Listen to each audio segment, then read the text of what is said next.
एक तरफ रशिया और यूक्रेन दोनों आमने सामने पिछले एक साल से भी ज्यादा समय से चल रहे हैं। दोनों में जंग छिड़ी हुई है। अंदाजा ये लगाने की कोशिश हो रही थी या है कि कब ये जंग खत्म होगी, इसका अंजाम क्या होगा। तो दूसरी तरफ ईरान और इजराइल सामने आ चुके हैं। पूरी दुनिया की जियोपॉलिटिक्स इस वक्त तेजी से घूम रही है। पूरी दुनिया के देश दो खेमों में बटे हुए नजर आ रहे हैं। कोई खुलकर सामने आ रहा है किसी के पक्ष में, तो कोई दबे छिपे कहीं ना कहीं समर्थन करता हुआ दिखाई दे रहा है। लेकिन भारत विश्व गुरु, भारत की क्या भूमिका रहेगी, या अब तक जो भूमिका भारत की रही है, अब तक जो भारत का बैलेंस स्टैंड रहा है, वो कितना भारत और भारत के लोगों के लिए मुफीद साबित हो रहा है, ये इस न्यूज़ 18 के आज के पॉडकास्ट में जानने की कोशिश करेंगे। और दूसरी तरफ भारत के प्रधानमंत्री नरेंद्र मोदी आसियान शिखर सम्मेलन में शामिल होने के लिए पहुंचे हैं लाओस। वहीं 15 और 16 अक्टूबर को एससीओ समिट में शामिल होने के लिए भारत के विदेश मंत्री एस जयशंकर जाएंगे। भारत की तरफ से क्या इस अंतर्राष्ट्रीय मंच पर अपनी बातों को रखा जाए या रखा जा सकता है, जिससे भारत एक अपनी अलग पहचान रखी, क्योंकि भारत पहले ही साफ कर चुका है भारत की 140 करोड़ की जो जनता है उसके हित के लिए जो काम होगा, जो बेहतर होगा, भारत उसके साथ है और किसी के हम दबाव में नहीं आते, कहीं हम झुकते नहीं हैं। तो आज इस पॉडकास्ट में न्यूज़ 18 पर मेरे साथ शामिल हैं, मेरे साथ जुड़ चुके हैं वरिष्ठ पत्रकार रूबिका लियाकत। रूबिका, बहुत बहुत स्वागत है आपका। Thank you so much Ravindra. एक तरफ ईरान और इजराइल आमने सामने आ चुके हैं, तलवारें तनी हुई हैं, खिंची हुई हैं, और दूसरी तरफ रशिया और यूक्रेन। भारत का स्टैंड सबसे ज़्यादा इंपॉर्टेंट हो जाता है जानना, और वो भी तब कि अब जब भारत के बाहर विदेश में एक अंतर्राष्ट्रीय सम्मेलन में पार्टिसिपेट करने के लिए नरेंद्र मोदी जा रहे हैं और स्पेशल इनवाइटी के तौर पर जा रहे हैं। 2014 में रूबिका लुक ईस्ट पॉलिसी का जिक्र प्रधानमंत्री नरेंद्र मोदी ने किया था। ये लुक ईस्ट पॉलिसी ने कितना फ़ायदा भारत को दिया है और कितनी लामबंदी भारत कर पाया अपने पक्ष में? नरसिम्हा राव के टाइम पर पड़ोसी मुल्कों के साथ और इस रीजन में हमें हिंदुस्तान को और भारत को बाकी देशों के साथ गाढ़ा संबंध कैसे निभाना है उसकी शुरुआत हुई थी। लेकिन उस पर एक्शन जो है वो 2014 में प्रधानमंत्री नरेंद्र मोदी आए थे, और आपको पता है कि अगल बगल के सारे राष्ट्र अध्यक्षों को उन्होंने अपनी ओथ सेरेमनी में बुलाया था। देखने में वो बड़ा सिंबॉलिक लग रहा था, लेकिन उसके बाद आपने देखा कि कैसे प्रधानमंत्री नरेंद्र मोदी ने पर्सनल लेवल पर सारे देशों के राष्ट्रीय अध्यक्षों से, जिसे कहते हैं ना, कैमराडरी आपकी बन गई है। तो चाहे वो आप इस इलाके की बात कीजिए, या फिर आप यूक्रेन और रशिया की बात कर लीजिए, या फिर इस साइड आप आ जाइए जिसे वेस्टर्न वर्ल्ड जो है मिडल ईस्ट कहता है, इजराइल की बात कर लीजिए, और हाल फिलहाल में लेबनान और फ़िलिस्तीन की। प्रधानमंत्री नरेंद्र मोदी एक बहुत इम्पॉर्टेंट फैक्टर हो जाते हैं। अब वो इम्पॉर्टेंट फैक्टर इसलिए हो जाते हैं कि जब, और पूरे ये 10 साल लाओस में आप पहुंच रहे हैं, 10 साल पूरे होने वाले हैं लुक ईस्ट पॉलिसी को लेकर। उसमें क्या सबसे इम्पॉर्टेंट था? इम्पॉर्टेंट ये था कि आप इस रीजन में रहते हुए, इसे थर्ड वर्ल्ड जो कहा जाता है, आप उससे कैसे उभर सकते हैं, क्योंकि एक ही शक्ति थी चाइना, और चाइना का अपना एक साम्राज्य है।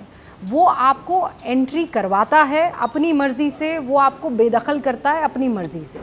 तो उसके इस पावर को इस रीजन में ख़त्म करने के लिए बाकी सबका साथ में आना, जो उससे परेशान मुल्क हैं उनको साथ में लाना, क्योंकि वो बड़े छोटे छोटे आइलैंड्स हैं और उनके साथ किसी एक बड़े मुल्क का खड़े होना ज़रूरी था। ये हमारी पॉलिसी हमेशा से रही है नैम की, नॉन अलाइन मूवमेंट। आपको पता होगा कि भाई हम किसी के साथ नहीं हैं, लेकिन हम सबके साथ हैं।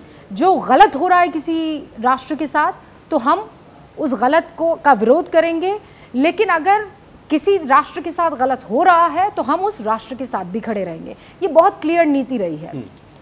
मुझे याद है जब प्रधानमंत्री नरेंद्र मोदी, क्योंकि अरब की कंट्रीज से, मुल्कों से हमारे रिश्ते बहुत अच्छे रहे हैं, एंड स्पेशली फ़िलिस्तीन से। आपको याद होगा 1954 का टाइम था, इंदिरा गांधी PLO को बाकायदा, हम नॉन अरब पहली कंट्री थे, देश थे जिसने इस बात को माना था कि फ़िलिस्तीन अपनी जंग लड़ रहा है और उसे अपनी इंडिपेंडेंस की ज़रूरत है। यासिर अराफात से इंदिरा गांधी के जो रिश्ते थे, नज़दीकी रिश्ते, इवन वाजपेयी जी ने भी फ़लस्तीन एब्सोल्युटली। ये मुल्क, देखिए हर बार ये कहा जाता है कि चाहे सरकार बदले ना बदले, देश की नीति, विदेश नीति, वो हमेशा मजबूत रहती है और वैसी ही रहती है। उसकी दिशा बहुत हद तक आप बदल नहीं सकते। सबको यही लगा था कि प्रधानमंत्री नरेंद्र मोदी आ गए, एंड खासकर अरब कंट्रीज़, जो मुस्लिम कंट्रीज़ थी, उनको भाई ठप्पा था। आप याद कीजिए गुजरात वाला, आप याद कीजिए अमेरिका ने वीज़ा नहीं दिया था, आप याद कीजिए वो तो उस वक्त एक माहौल बना था, एक नैरेटिव बना के रखने वाला पूरा इकोसिस्टम हम भी जानते हैं बहुत अच्छे से। तो ये था कि प्रधानमंत्री नरेंद्र मोदी जो है अब प्रधानमंत्री की शपथ ले चुके हैं। अब इंडिया का रिश्ता अरब वर्ल्ड से और मुस्लिम मुल्कों से कैसा रहने वाला है, सबकी नज़र थी। पर कितना इंटरेस्टिंग था, प्रधानमंत्री नरेंद्र मोदी 2015 और 2016 he chose to go to the Muslim countries first. Israel में वो 2017 में गए थे पहली मर्तबा, और वो भी तब था जब वो भी पहले प्रधानमंत्री जो इजराइल गए। और 75 वर्ष हो गए थे डिप्लोमेटिक रिलेशन के, उसे निभाने के लिए प्रधानमंत्री नरेंद्र मोदी वहाँ पर पहुँचे थे। दैट इज़ व्हेन सबको ये एहसास हो गया कि प्रधानमंत्री देश के तौर पर हर मुल्क से रिश्ता कैसा हमें रखना है, उसे बहुत सूझबूझ के साथ और समझ के साथ आगे ले जा रहे हैं। और यही वजह है कि जो हिंदुस्तान में हमारे लेबनीज़ एम्बेसडर हैं, वो ये कहते हैं कि जो लगातार वॉर माइंडेड इजराइल की रणनीति रही है, हम पर एक के बाद एक जो हमले किए जा रहे हैं, इजराइल कह रहा है हम तुम पर नहीं कर रहे हैं, हम तो हिजबुल्लाह पर कर रहे हैं, लेकिन वो ये मानते हैं कि अगर पीएम इंटरवीन करते हैं, अगर बेंजामिन नेतन्याहू से प्रधानमंत्री बात करते हैं, तो इस एस्केलेशन को रोका जा सकता है। How did it come? ये ऐसे अचानक नहीं आ जाता है कि मैं सोच रही हूँ कि रविंद्र ये कर सकते हैं। Ravindra has to prove it. और प्रधानमंत्री ने एक मुल्क के राष्ट्राध्यक्ष के नाते, प्रधानमंत्री के नाते ये प्रूव करके बताया है कि वो रशिया के साथ भी रह सकते हैं, यूक्रेन के साथ भी रह सकते हैं, वो ईरान के साथ भी रह सकते हैं, फ़िलिस्तीन के साथ भी रह सकते हैं, इजराइल के साथ भी रह सकते हैं, अमेरिका के साथ भी रह सकते हैं, और दूसरी तरफ रशिया को जो है उससे तेल भी ख़रीद सकते हैं। जबकि अमेरिका सुपर पावर के तौर पर ये जानता है कि अगर मैं कह दूं कि ये नहीं होना चाहिए तो नहीं होना चाहिए।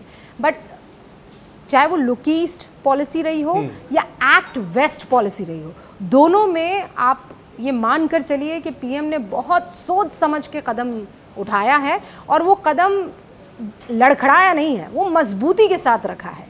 And that is the reason, चाहे इस पार्ट की आप बात कर लीजिए, उस पार्ट की, both are looking towards India. Balancing factor की अगर बात हो रही है, अगर लुक ईस्ट में हम देखते हैं, पिछले 10 साल हो चुके हैं लुक ईस्ट पॉलिसी के, और इसमें हमने व्यापार को, तो आंकड़ों की बात हो जाएगी, बहुत ज़्यादा उसमें इजाफा हुआ है। भारत और बाकी जो सदस्य देश हैं 10, उनके बीच में ट्रेड काफ़ी बढ़ा है। लेकिन साथ ही साथ जैसा आपने भी जिक्र किया, ये वो कंट्रीज़ हैं जो चाइना से कहीं ना कहीं प्रताड़ित हैं, प्रभावित हैं, और एक अपना ऑप्शन खोज रही हैं। सवाल मेरा यह है कि न सिर्फ भारत व्यापार करता हुआ दिखाई दे रहा है, चाहे वियतनाम की बात कर लें, फिलीपींस की बात कर लें, या मलेशिया की बात कर लें, वो ब्रह्मोस मिसाइल में भी इंटरेस्ट जगा रही है। क्योंकि प्रधानमंत्री मोदी का एक ये भी मंत्र है, हमें अपने लिए न सिर्फ वेपन्स बनाने हैं, तैयार करने, बल्कि उसको एक्सपोर्ट भी करना है। मेक इन इंडिया के साथ साथ हमें बाहर के कंट्रीज़ में आत्मनिर्भर बनते हुए प्रोवाइड करना है। तो चाइना नाराज़ ना हो, चाइना को ऐसा ना लगे कि भारत व्यापार तक तो सही है, लेकिन अगर रक्षा समझौते करता है तो वो दिक्कत वाली बात होगी। तो इसको कैसे बैलेंस किया जा रहा है? ब्लेसिंग इन डिस्गाइज अगर हम समझे तो आपको याद होगा कि जब कोरोना का पीरियड शुरू हुआ था, तब पूरी दुनिया का विश्वास चीन पर, the biggest manufacturer of this entire world, आप वहाँ पर क्या नहीं बनता, सिर्फ जिस्म और रूह नहीं बनती है, बाकी सब चीन में बनता था और वहाँ से बाकायदा एक्सपोर्ट होता था। लेकिन उस चीज़ को हमने नहीं तोड़ा, उन्हीं के किए ने ख़त्म किया। लेकिन फॉर अस वो जिसे कहते हैं ना कि आप आपदा में अवसर क्या ढूंढ पाते हैं, that is when you become a super power और अ लीडर। तो हमने तो कुछ नहीं किया, हमने देखा कि पूरी दुनिया की जो फेथ है, जो विश्वास है, जो यकीन है, वो चाइना पर कम हो रहा है। And we started to manufacture. PPE kit हमारा सबसे पहला सौदा था, और उसको हमने आसपास के तमाम गरीब ममालिक में, तमाम गरीब देशों में भेजा था। और वो उसमें कोई बिजनेस, कोई धंधा नहीं था दिमाग में। उस वक्त ये था कि इंसानियत के नाते हमें इनकी मदद करनी है। फिर और वो मैत्री स्कीम के तहत फिर उसके बाद आप देखिए हमने वैक्सीन्स अलग अलग मुल्कों तक पहुंचाई। फिर ये खबर आई कि भाई सेमीकंडक्टर की वजह से गाड़ियाँ नहीं बन रही है, मोबाइल फ़ोन नहीं बन पा रहे हैं। सेमीकंडक्टर कहने को तो बहुत छोटी सी चीज़ है, लेकिन वो हर एक इक्विपमेंट में काम आती है जिसमें इलेक्ट्रिसिटी की ज़रूरत होती है। यानी आप समझ लीजिए कि आप इस वक्त अगर इस माइक का इस्तेमाल कर रहे हैं तो सेमीकंडक्टर चाहिए, अगर आप मोबाइल का इस्तेमाल कर रहे हैं सेमीकंडक्टर चाहिए, अगर आप कैमरा का इस्तेमाल कर रहे हैं सेमीकंडक्टर चाहिए। तो हमने उस आपदा को समझा और उसको अवसर में तब्दील किया। अब आप मैन्युफैक्चर तो कर रहे हैं, लेकिन सामने वाले को आप पर विश्वास भी तो होना चाहिए ना। उस विश्वास को बढ़ाने का काम हिंदुस्तान ने किया है। चीन को लेकर बार बार एक ही चीज़ थी जिससे लोग परेशान थे और आसपास की कंट्रीज़ परेशान थी। एक तो जो इंक्लूजन है, इंच बाय इंच जो वो इंक्लूजन उसका होता है, यानी आप उसके ऊपर कब्ज़ा करने की कोशिश करते हो, वो कब्ज़ा ऐसा होता है कि आपको एहसास भी नहीं होता। इट्स क्रॉलिंग, वो आपके ऊपर थप्पा नहीं करता है, वो बड़ा रेंगते हुए आपके ऊपर कब्ज़ा करता है। और ऐसे बहुत से मुल्क हैं अगल बगल के जो आज भी इस बात से परेशान हैं। हिंदुस्तान उनके उस संघर्ष के साथ खड़ा हुआ, आपने परेशानी में उनका साथ दिया, और उसके बाद that is when you start not just your trade relationships, you started with a diplomatic relationship and then it converted into the trade relationship. This is how the world works. और इस वक्त हिंदुस्तान यही करता हुआ नज़र आ रहा है। चीन को इस बात से बड़ा ख़तरा है, उसको किसी और चीज़ से ख़तरा नहीं है, उसका वो बड़ा सेट माइंडसेट वाला है। उसको ख़तरा इसी बात से है कि अगर हमारी इकोनॉमी को कोई इस वक्त हिला सकता है तो वो भारत है। और अभी लेटेस्ट सर्वे था, आपने देखा, हमने जापान को पछाड़ते हुए we have come over the 3rd position. और धीरे धीरे अगर इसी तरीके से चलता रहा तो 2047 वाला जो इन टोटल जीडीपी जो 2047 वाला हमारा सपना है उसको पूरा करने से कोई रोक नहीं पाएगा। लेकिन इसमें चैलेंजेस बहुत सारे हैं, क्योंकि जितना आसान, जितना सिंपल हमें लग रहा है, वो इतना आसान और इतना सिंपल इसलिए नहीं है क्योंकि कोई भी नहीं चाहेगा कि जो स्थिति पहले से चली आ रही है उसमें ज़रा भी, भाई आपको लीडर अचानक कोई क्यों मान लेना चाहेगा। पड़ोस में आपके बैठा हुआ पाकिस्तान भी है, फिर चीन जो है वो अगल बगल के बाकी देशों को समझा भी रहा है, तो वो यहाँ के हालात को डावाडोल करने की कोशिश करेगा। चीन चुप थोड़ी बैठने वाला है। यही वजह है कि आप बहुत समझदारी से ट्रेड करते हैं और यही वजह है कि प्रधानमंत्री नरेंद्र मोदी SCO को भी इतनी ही इम्पोर्टेंस दे रहे हैं, जबकि हमारे सारे रिश्ते इस वक्त पाकिस्तान से रुके हुए हैं, मतलब वहाँ पे फुल स्टॉप लगा हुआ है। चूंकि आपने SCO का जिक्र किया, 15 और 16 तारीख को विदेश मंत्री एस जयशंकर वहाँ पर जा रहे हैं पाकिस्तान की तरफ से। चूंकि SCO इस बार पाकिस्तान में होना है तो न्योता प्रधानमंत्री मोदी को दिया गया। विदेश मंत्री सामने आए, उन्होंने कहा कि हाँ मैं इस बार जा रहा हूँ, और करीब 7-8 साल बाद, इससे पहले सुषमा स्वराज गई थी कोई विदेश मंत्री भारत का, उन्होंने कहा कि मैं जाऊंगा क्योंकि इस SCO के हम एक गंभीर सदस्य हैं और इस वजह से हमारा जाना ज़रूरी होता है। सवाल ये किया गया पत्रकारों की तरफ से कि क्या भारत और पाकिस्तान के संबंधों में बात होगी, कोई आपकी 1-to-1 मीटिंग होगी? उन्होंने कहा ना, ऐसा कुछ भी नहीं होने वाला। यानी 2-2 का आपने कह दिया कि हम न्योता भी कबूल कर रहे हैं, SCO से हम बंधे भी हुए हैं, और जो भारत और पाकिस्तान के संबंधों को लेकर हम कह चुके हैं 2-2 कि हम आपस में बात नहीं करेंगे। सारी बातें उन्होंने एक साथ कह दी। कुछ लग रहा है SCO को लेकर, क्योंकि उस तरफ डिस्टर्बेंस चल रही है ईरान और इजराइल की। तुर्की की भी अगर बात करें तो उसने भी अपना स्टैंड रखा है। मैं थोड़ा सा इसको और एलोबोरेट अगर करूं तो please. ईरान की अगर हम बात करते हैं तो ईरान के साथ दबे छुपे नॉर्थ कोरिया का सपोर्ट, चाइना का सपोर्ट, उधर रशिया का सपोर्ट। इजराइल की अगर बात करते हैं तो UK है, US है। तो ये एक जो जियो पॉलिटिक्स में 2 खेमे बनते हुए दिखाई दे रहे हैं। तो SCO में आपको लगता है कि इस पर कुछ चर्चा हो सकती है? क्योंकि ईरान पर अभी तक इजराइल ने अटैक नहीं किया है, आपको लगता है कि कुछ चर्चा इस पर होगी? इजराइल ने ये मन तो बना दिया है, आप इसको हल्के में मत लीजिएगा कि ईरान इजराइल पर अटैक करेगा और इजराइल इसका जवाब नहीं देगा। और वो भी तब जब बेंजामिन नेतन्याहू ये कह चुके हैं कि वक्त हमारा होगा, जगह हमारी होगी, and they are going to, एक शब्द का इस्तेमाल किया था, रिपेंटेड, मतलब इसके सिवियर कॉन्सिक्वेंसेस उनको झेलने होंगे। लेकिन हिंदुस्तान कभी भी युद्ध के पक्ष में नहीं रहा है, एस्केलेशन के पक्ष में नहीं रहा है।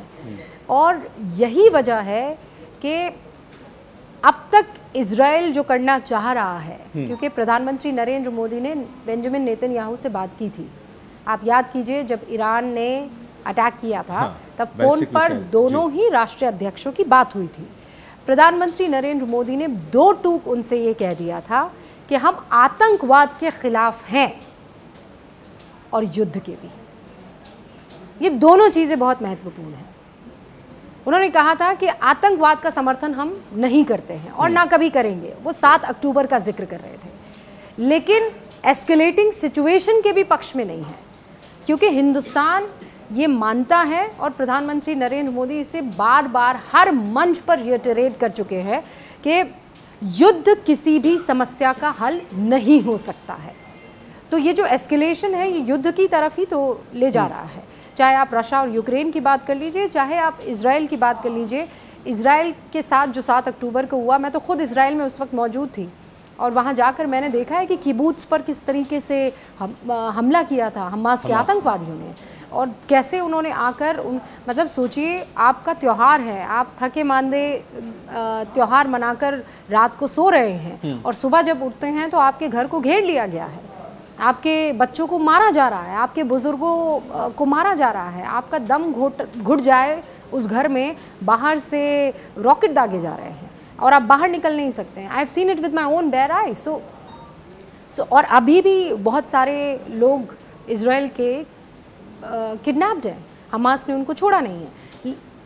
हमारे देश ने और प्रधानमंत्री नरेंद्र मोदी ने ये बिल्कुल साफ गोई से कह दिया है कि हम इस कृत्य की घोर निंदा करते हैं और हम इसका कभी समर्थन नहीं कर सकते हैं। नहीं, लेकिन एक बात यह है कि अगर इजराइल अटैक करता है तो क्या ये चीज़ें एस्केलेट नहीं होंगी? क्योंकि ईरान तो जाहिर तौर पर वो पूरी तरह तैयार बैठा है और उसके बाद उसको कैसे रिटेलिएट करना है वो भी उसकी तैयारी कर चुका है। तो विश्व बिरादरी की तरफ से अभी कोई भी खुलकर क्यों नहीं आ रहा है बीच में कुछ समझौता करने के लिए, इस जलती हुई आग में पानी डालने के लिए?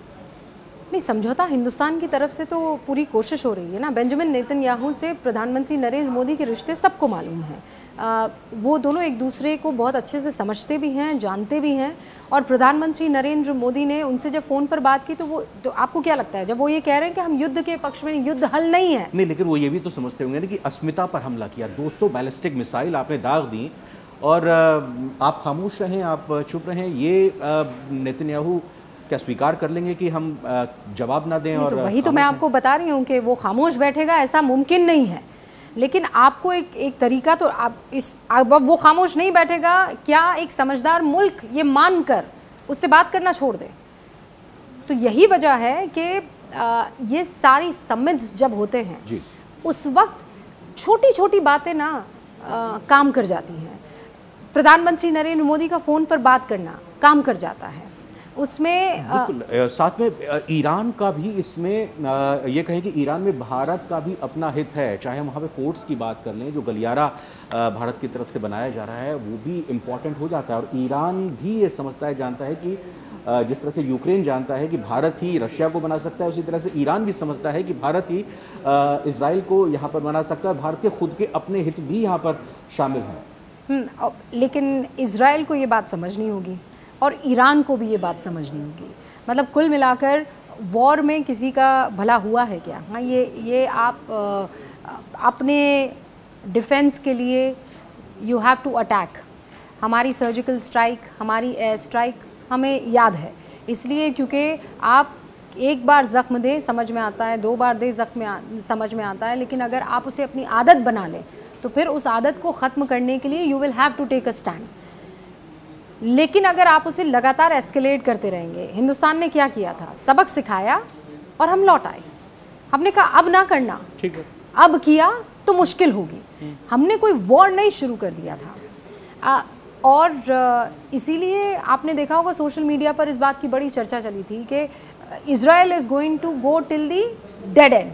डेड एंड मतलब हिजबुल्लाह को वो ख़त्म करके रहेगा, हमास को वो ख़त्म करके रहेगा, लेकिन किस कीमत पर, ये एक बड़ा सवाल है। किस कीमत पर? अंत कब होगा इसका? या नहीं, कीमत क्या होगी उसकी? क्या आप एंटायर रेस को उड़ा देंगे? आप हम जानते हैं कि आप दानवों से लड़ रहे हैं, हम जानते हैं कि आप आतंक से लड़ रहे हैं, लेकिन उस आतंक को ख़त्म करने का खामियाजा इंसानियत को तो नहीं भुगतना पड़ेगा। फ़िलिस्तीन में क्या हुआ था, यही तो हमने क्यों एड पहुंचाई फ़िलिस्तीन को? बिल्कुल, हम मानवता के साथ हैं। हाँ, हमने क्यों उनको दवाइयाँ पहुंचाई? लेबनान ने हमसे मदद नहीं मांगी, लेकिन हिंदुस्तान की गवर्नमेंट लेबनान को मेडिसिन्स पहुंचा रही है, उन्हें हम एड पहुंचा रहे हैं। वहाँ पर मैं वहाँ थी मौजूद, और मैंने देखा है कि छोटे छोटे इलाकों में, स्कूलों में अब जितने भी वो रेफ्यूजी मान लीजिए जो विस्थापित हो रहे हैं, लेबनान की मैं बात कर रही हूँ, वो वहाँ पर रह रहे हैं, उनके पास खाने पीने की चीज़ें, उनके पास मेडिसिन वगैरह कहीं से तो आ रही है ना। हिंदुस्तान ने आगे बढ़कर उनकी मदद की है। तो जो मैं कह रही हूँ ना कि खात्मा, अटैक किस कीमत पर, वो कीमत हिंदुस्तान समझता है, और यही वजह है कि हम क्लियर हैं कि हम आतंकवाद के ख़िलाफ़ हैं, और उसको ख़त्म करने का एक रास्ता हम सबको अपनाना होगा। इज़राइल आतंक को ख़त्म करना चाहता है, लेकिन उसे अपनाने का तरीका क्या वॉर और एस्केलेशन हो सकता है, इस पर सवाल हिंदुस्तान भी उससे पूछ रहा है, और इंसानियत के नाते ये सवाल तो हमें पूछना ही होगा। और शायद यही वजह है कि सबक लेते हुए, मैं लेबनान में मौजूद थी, मैंने देखा जो हमास पर अटैक थे, वो अटैक होता ये है कि जितने भी आतंकवादी होते हैं ये सॉफ्ट टारगेट देखते हैं, ये स्कूल देखते हैं, किंडरगार्टन देखते हैं, अस्पताल देखते हैं। जितने भी हमास के आतंकी और टनल्स थी वो कहाँ पर सिचुएटेड थी? हमें बाकायदा दिखाया गया था कि ये बड़ा स्कूल है, 100 मीटर की दूरी पर टनल है, तो अगर आप उसे टारगेट करेंगे तो ऑब्वियसली उसके जद में क्या आएगा? उसके जद में वो अस्पताल आएगा, और इसीलिए आपने देखा कि आम आदमी मारा जाएगा। हाँ, तो और ज़्यादातर जो हैं वो बच्चे बिलखते हुए आपको नज़र आए, औरतें रोती हुई, छाती पीटती हुई नज़र आई, क्योंकि उसके पीछे को अटैक करना है और वो उसकी जद में आना ही आना है। You will have to figure out how will you do it. इसीलिए कहते हैं they are the rats in the tunnel.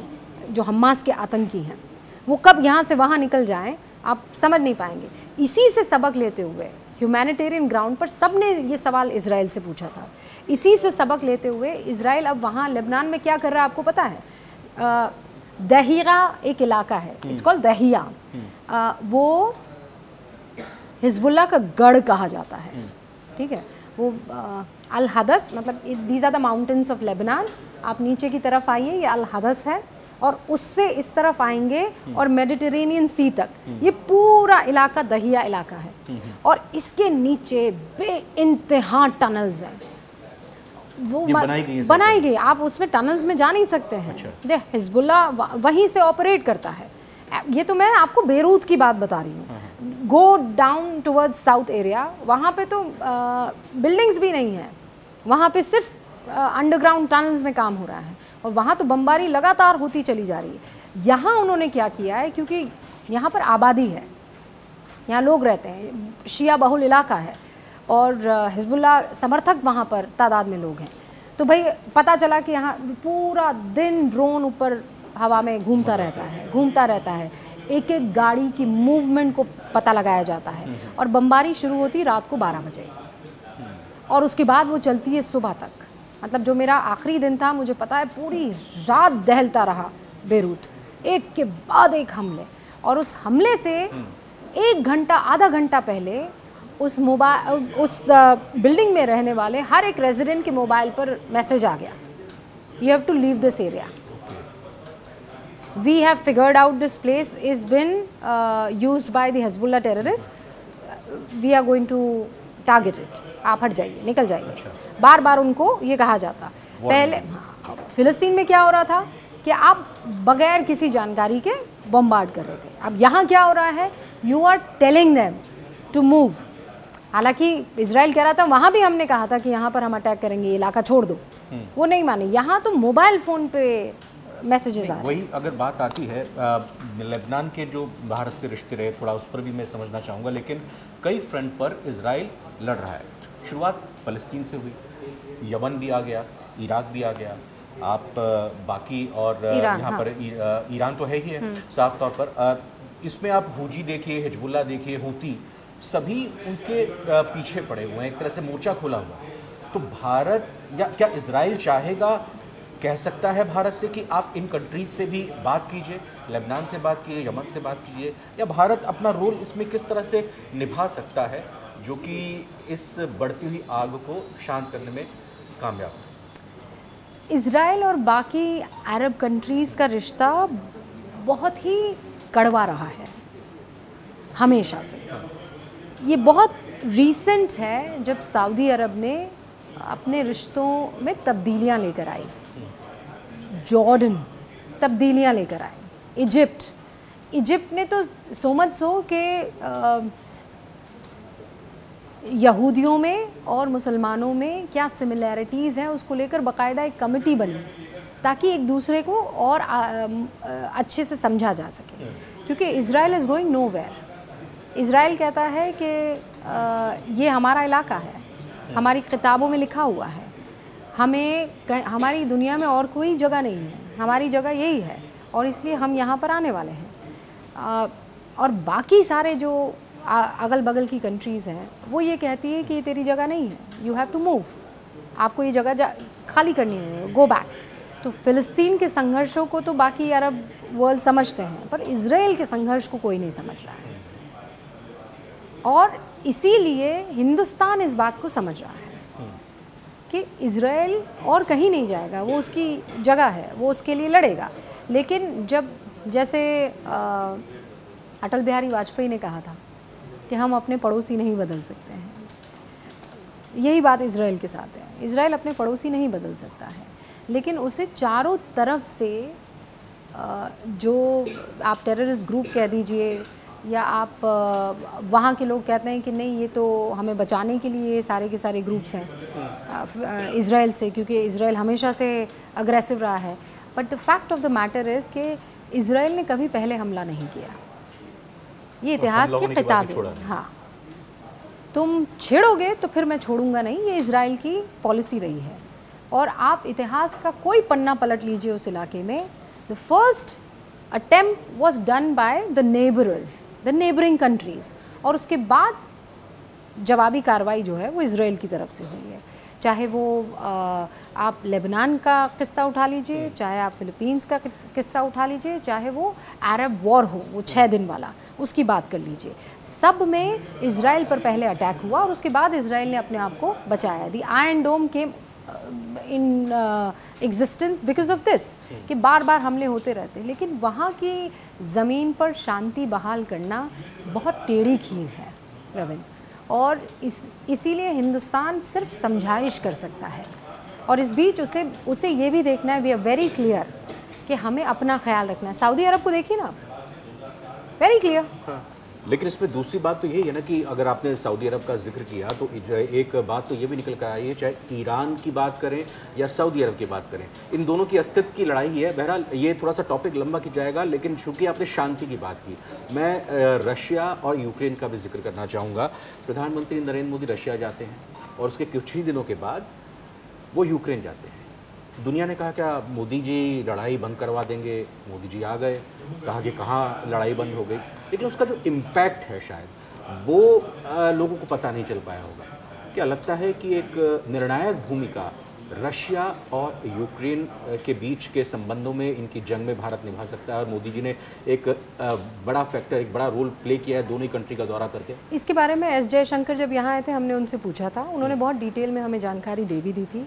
उन्होंने कहा था कि भारतीय वहाँ पर कुछ फंसे हुए थे और यू हैव टू अंडरस्टैंड, ये जो मजाक उड़ाया जाता है ना कि वॉर रुकवा दी गई, वॉर रुकवा दी गई, किसी जगह पर लगातार शेलिंग हो रही है, किसी जगह पर लगातार फाइट हो रही है। आप अपनी आइडियोलॉजी को साइड में रखिए एक सेकंड के लिए, एक देश के तौर पे सोचिए,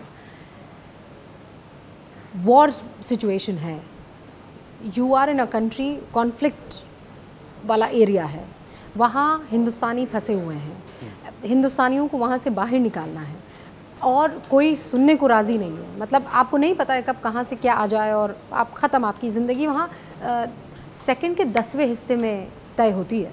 बम को तो नहीं पता कहाँ गिर रहा है। नहीं, वो वॉर सिचुएशन जो होती है, it is a very different area all together. I was in Israel and I know it, I was in Lebanon and I know it. यहाँ बैठ कर बात करना, 10 तरीके की बातें करना, इट्स वेरी ईजी। जब आप वहाँ होते हैं और सायरन बजता है ना, तब आपको एहसास होता है कि आप किस जगह पर मौजूद हैं और किस तरीके के हालात हैं। आपकी रूह हर वक्त हलक में रहती है, चाहे आप कुछ भी कर लें, आप कितने बड़े तीसमार खा क्यों नहीं हैं, लेकिन वो जो शेल्स गिर रहे हैं और जो बमबारी हो रही है और जो बुलेट चल रही है, उसकी आंखें नहीं होती है, उसका सेंस नहीं होता है। उसको सिर्फ पता है I have to kill, that's about it. वो नहीं देखती है कि ये महिला है कि मर्द है कि हिंदू है कि मुसलमान है कि इजरायली है कि अरबी है, उसको सिर्फ मारना है। ऐसे में जब उस इलाके से निकलना था हिंदुस्तानियों को, तो फ़ोन किया गया एस जयशंकर की तरफ से, तो उन्होंने कहा यहाँ शेलिंग हो रही है and we can not take the responsibility. उसके बाद प्रधानमंत्री नरेंद्र मोदी ने बात की और बात करने के बाद उन्हें एक रूट दिया गया that we will stop shelling here, we give you a window और यहाँ से आप इवैक्यूएट करवा दीजिए। तो अब आप इसे बताइए कि क्या कहा जाएगा? ये कल्पना है, ये कल्पना नहीं, ये तथ्य है। बिल्कुल, तथ्य में कोई कल्पना डाले इज अ डिफरेंट थिंग। लेकिन दोनों ही देशों की तरफ से इसमें एक तरह से कहें कि आपको भाई मैंने हाँ सेफ पैसेज दिया गया वॉर जैसी जगह पर, जहाँ पर आप एक दूसरे के खून के प्यासे हैं, और वहाँ अगर आपकी कोई सुन रहा है, that means he has some sort of relationship with that person, और इतनी स्ट्रांग है कि वो कह सकता है कि मेरे लोगों को निकालना है। और इस वक्त जब हम बात कर रहे हैं, चाहे वो लेबनान हो या फिर इज़राइल, दोनों हिंदुस्तान पर और प्रधानमंत्री नरेंद्र मोदी पर भरोसा करते हैं। मतलब मैं ये पन्ना लेकर बैठी हूँ इसलिए क्योंकि मैं शब्दशः बताना चाहती थी कि जब इंटरव्यू लिया गया द लेबनान एम्बेसडर, तो उन्होंने what was the language that he used? For India. या for India. Too many papers. Just give me a moment.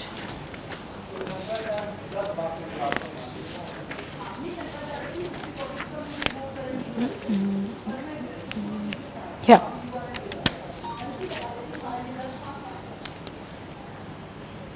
तो Lebanon ambassador to India Rabie Narsh कहते हैं, Lebanon has urged India to initiate talks with Israeli Prime Minister Benjamin Netanyahu and his war-minded government to reduce tensions in the region, he says. And he also praised India's humanitarian aid in providing medical supplies to Lebanon. वो Hezbollah के समर्थक हैं। वो ये कह रहे हैं कि देखिए हिजबुल्लाह, हाँ, but he's urging, he's requesting.